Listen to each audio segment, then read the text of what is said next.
নমস্কাৰ। আজি ভিডিঅ'টো বনাবলৈ লৈছোঁ বিশেষকৈ আজি এখন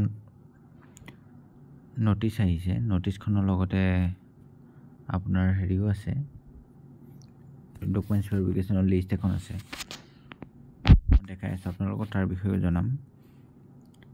নটিচখনটো আপোনালোকে পাইছেই, তাৰ লিষ্ট অফ কেণ্ডিডেট এইটো। নটিচখনত কি আছে সেইখিনি আপোনালোকে জানিবই। তাত মানে ডকুমেণ্টছ ভেৰিফিকেশ্যনৰ কাৰণে মাতিছে কিছুমান কেণ্ডিডেটক।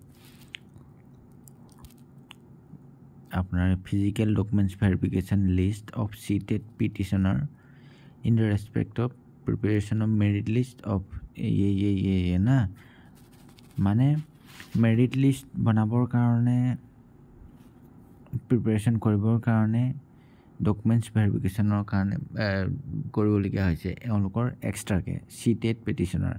এওঁলোক চিটেড পিটিশ্যনাৰ মানে আপোনাৰ সম্ভৱ এইটো কিমানৰ আছে দেই, 2023 চনৰ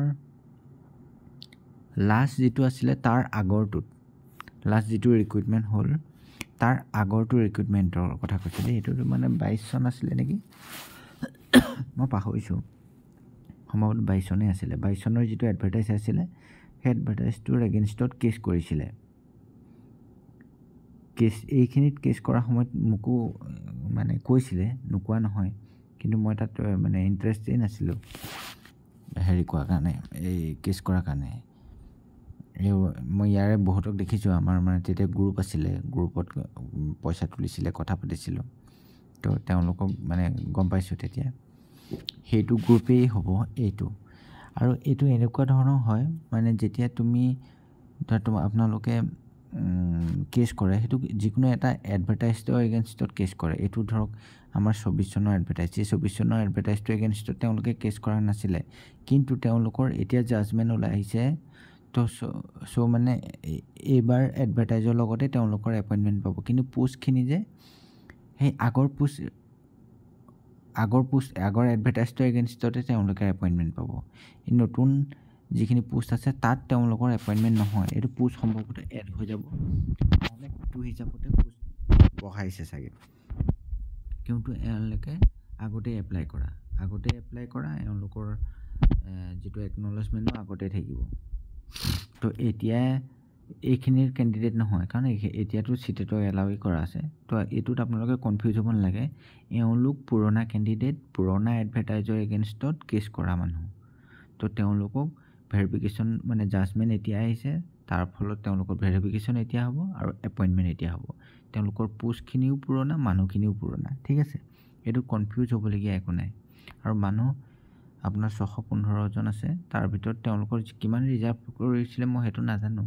পোষ্টটো 615টা পোষ্ট ৰিজাৰ্ভ নাই তেওঁলোকৰ বাবে। তেওঁলোকৰ বাবে সম্ভৱতঃ কম পোষ্ট ৰিজাৰ্ভ আছে, মানে ব্লক কৰা আছিলে, এইটো হোল্ড কৰে ন, হোল্ড কৰা আছিলে। ইয়াৰ ভিতৰত ধৰক যদি 50টা 100টা কিবা পোষ্ট আছে, তাৰ ভিতৰত মেৰিট লিষ্টত তেওঁলোকৰ নাম সোমাব। এই 600 কেণ্ডিডেটেই চাকৰি পাব বুলি চিয়'ৰ নাই, গম পাইছে নহয়।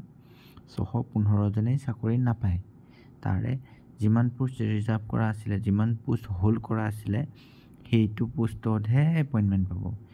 সেই তেওঁলোকৰ মেৰিট লিষ্ট বনাবৰ কাৰণে ভেৰিফিকেশ্যন হ'ব এইটো, ঠিক আছে। ভিডিঅ'টো ইমানেই, বিশেষ একো নাই, মানে কনফিউজন হ'ব নালাগে, এইটোৰ বেলেগ চেপ্টাৰটো, ঠিক আছে।